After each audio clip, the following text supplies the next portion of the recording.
But how do you know the religion starts before the first dynasty, before Menzies?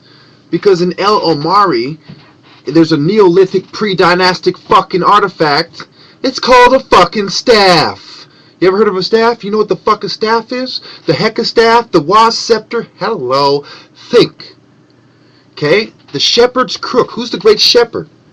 The Pharaoh. Because he had the Heka scepter, which is the shepherd's crook. I gotta explain everything to you, motherfuckers. Jesus was referring to, he had the bloodline of the Pharaoh. He was related to Judah and Joseph. He was the Pharaoh, the king of the kings, the king of the Jews. He held the Hepa. He held the Heka scepter. He held the Waz scepter. He held the flail. Remember the Urias? In your search to try to find out who is Heru and who is horakhty, you should have came across the Urias, which is an image of a rearing cobra. Remember, the staffs themselves refer to minor deities, like the ithyphallic deities, like men. Okay, if you go to different Egyptian sites, that's in my notes. It's it's neither here nor there, but what is the fact that the Waz scepter was used all the way through the Egyptian history. So, if the guy is holding the Ankh and the Waz scepter, then what does it mean? Well, the Ankh by itself doesn't mean anything. But coupled with the Waz scepter, it means you have not only eternal life, but you have a sort of amulet that gives you power and making sure that your family who are passed away are okay. It had to do with the funerary rituals. You know how they used to read the hymns, the epitaphs, the psalms, the spells, the hieroglyphs in the Book of the Dead. They used to read these ritual sayings, ritual psalms, ritual religious doctrine, religious documents, and memorize spells over the dead. And certain things gave them power. So what is a magic wand? A magic wand is an ancient Egyptian Waz scepter, which goes back to the Neolithic period and pre-Neolithic periods. Way the fuck back. We're talking there was humanoids carrying these motherfuckers. Or the prerequisite, the precursor of it. So, what do we see?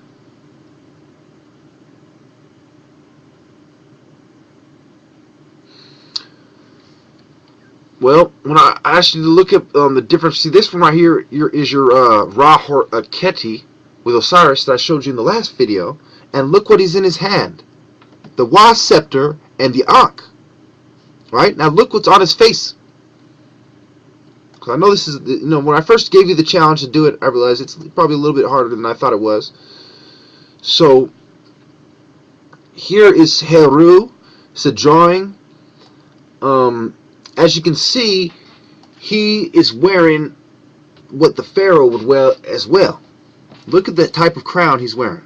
Remember I told you about the difference between the upper and lower Egypt? And remember I told you that the temple of Heru at Edfu is by Aswan in Upper Egypt, which is basically the bottom part of Egypt.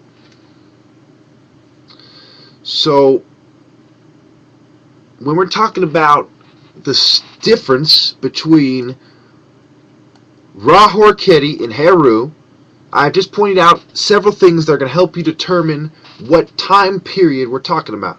So when you see him depicted, if he's holding a staff or an object, or he's depicted in a certain way that has to do with the foreign periods. It has to do with who was worshiping who. Like the 5th dynasty building the temples of Ra, even though the 1st dynasty was worshiping Ra, but there was a period in the 2nd dynasty where Ra is not present. And then he reemerges later. So it has to do with what they're carrying, with their headdresses, with the symbols of their gods, the snakes, the symbols of Upper and Lower Egypt.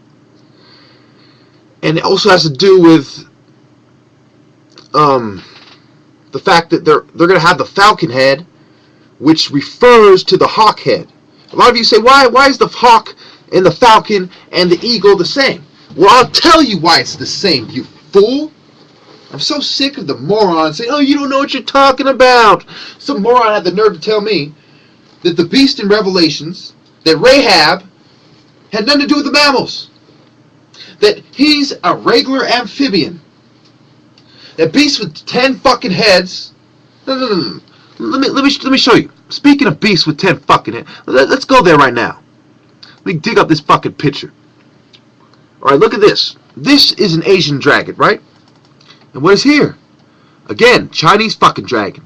Nothing out of the ordinary with that, right? We all know Asian dragons, one of the year of the dragon, blah, blah, blah, Chinese fucking zodiac. Yeah, I don't give a shit. We go to the next one. We have the 9 dragon wall pick. But what dragon is that? What dragon is that? The Wu Temple dragon. I believe that's in Taiwan. I could be mistaken. Then you have the Russian Slavic Ivan dragon. It has 3 heads. 3 fucking heads. Then you have the early Nguyen Dynasty flag from Vietnam that has the rising sun in the country that has the dragons. So there's your Vietnam occult symbolism connection to the dragon. Now remember, where was Heru worshipped almost exclusively?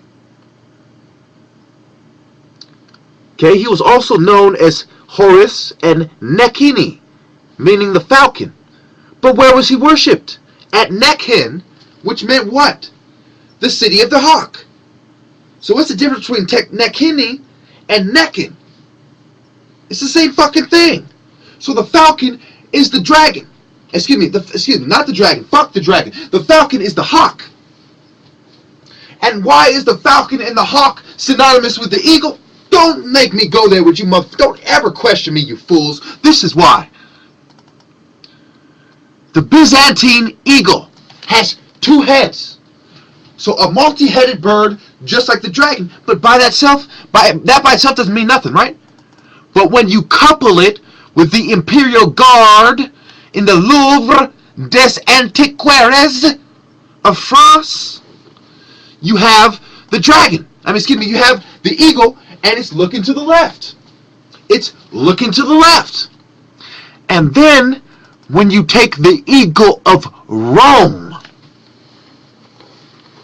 the vexilloid of the Roman Empire, the eagle of Rome, the eagle of the Native Americans, and the eagle of the United States government. So, who is the dragon? The dragon is the people who represent the dragon. Apophis, Apep. Who are they? Well, this is a picture of many different birds, many different eagles, all over the world. I got most of these pictures from Wikipedia. Like I always say, they do a good job of compiling the pictures and giving you a general view of the information, but not the kind of view you need to see the more important details. You have to mix the conspiracy with the little wiki, with the what you learn in school. You have to mix it all together and sort through all the bullshit. You know what I'm saying? All that is the earth where the gold is hidden. And you have to sort through all the bullshit, extract all the gold, piece it together, and voila, you have the mansion of God. And you have to piece it together at the source. Now, you go through the Judeo-Christian scriptures, like the Christian art from St. John, the evangelist. I'm so used to saying evangelical, talking shit. Okay, so St. John the Evangelist. Okay? Now, I have connected Heru, Nekheni, with Nekhen, with Byzantine, with Greece, with Babylon, with the Native American migration in the Nubian dynasty, with the American symbol on the flag, with the symbol of Rome and the symbol of France and the symbol of the Slavic Empire. You see what the fuck I just did. Okay? Now, I don't want any of you bootlickers to sit there and tell me, oh, he said Heru was an eagle. Oh, he said Heru was a falcon. He said Heru was a hawk. Notice when I made my video of things that I did wrong, I didn't include Heru because I've always been right about Heru. Because Heru flies around my fucking house, motherfucker. Because I know Heru and you don't. Thank you.